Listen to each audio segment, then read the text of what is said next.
Rejuvenes. My dear citizens of River State, it is with humility and a sense of responsibility that I address you today, following my appointment as Administrator of River State by His Excellency President Bola Ahmed Tinubu, GCFR, Commander-in-Chief of the Armed Forces of the Federal Republic of Nigeria. For decades, I have dedicated my life to the service of our great nation. First, as a member of our armed forces, where I had the honor and privilege of serving as the 20th Indigenous Chief of the Naval Staff, and more recently, as Nigeria's High Commissioner to the Republic of Ghana. After what I believed to be my final retirement from public service, duty has once again called. I have answered not for personal ambition, but out of an abiding commitment to the peace, stability, and prosperity of Nigeria as a whole, and more specifically, River State. My appointment comes at a difficult and consequential moment in history. The political impasse of nearly 2 years in River State has paralyzed governance, desecrated democratic institutions, threatened security, and undermined the economic and social fabric of the state. It has deepened divisions among the people and cast a shadow of uncertainty over the future. These are realities we cannot afford to ignore. As a son of the Niger Delta, I'm one of you, and I recognize the weight of this moment, the expectations of the people, and the challenges that lie ahead. The uneasy calm that pervades the state is palpable, and I feel the weight of families, young and old, businesses that have made both little and huge investments in River State, uncertain what the immediate future holds. Mr. President's proactive and decisive action to declare a state of emergency and my subsequent appointment is primarily to ensure stability of livelihoods for citizens and residents, restore peace, security, and stability for economic activities to continue to thrive, and avert any disruptions to the way of life of the people of River State. My mandate is clear: to restore law and order, stabilize the polity, and to create the necessary conditions for the full restoration of democratic institutions and representation. This is not a task for one man alone. Success will depend on the collective effort of all Rivers people, elders, political leaders, traditional rulers, faith leaders, youth, women, the media, and civil society. I do not come as a partisan actor, nor as a competitor in the struggles that have brought us to this moment. I come as a servant of the state, entrusted with the solemn duty of restoring peace and order so that River State can move forward once again and reclaim its rightful place as the oil and gas capital of Nigeria, and I dare say Africa. My role here is to ensure that the lives and livelihoods of our people are not held hostage by crisis and instability. Governance is not a solitary endeavor. True stability and renewal requires the collective will of the people. I extend my hand to every son and daughter of River State, regardless of political affiliation, ethnicity, or creed. I urge you to remain law-abiding, peaceful, and optimistic. Let us set aside our differences and work together to rebuild trust, restore stability, and protect the future of our children. The challenges before us depend on unity, not division, on cooperation, not discord, on forward thinking, not backward grievances. A commitment to unity, cooperation, and dialogue must be the fulcrum of all engagements going forward.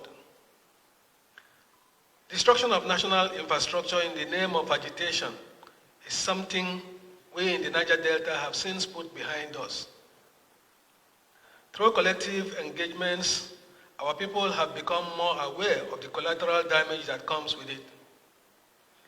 Not only does it deprive government enough resources to provide necessary critical infrastructure and services, the damage to the environment has left vast areas of the Niger Delta extensively devastated, affecting the health and livelihoods of our people. We must resist the temptation to return to those ugly days. Dialogue and honest engagement has proven time and time again as a veritable tool for resolving differences and conflicts of any kind. Let me be clear. Under my leadership, civil liberties and fundamental human rights will be respected and protected. The rule of law will remain sacrosanct. However, those who seek to sabotage the social or economic stability of Rivers State and national infrastructure and institutions within the state, or who attempt to disrupt the peace for selfish and destructive ends, will find no tolerance for their actions. There will be no room for lawlessness, no space for violence, and no patience for actions that threaten our collective well-being. We will not act arbitrarily, but neither will we hesitate to enforce the law where necessary. Let no one be in doubt. We will uphold justice and fairness, but we will also ensure that civil order prevails.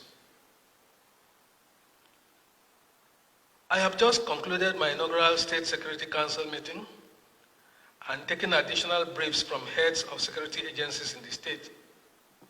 I have noted the various reports, initiatives, and concerns, some of which I have given clear directives on specific actions.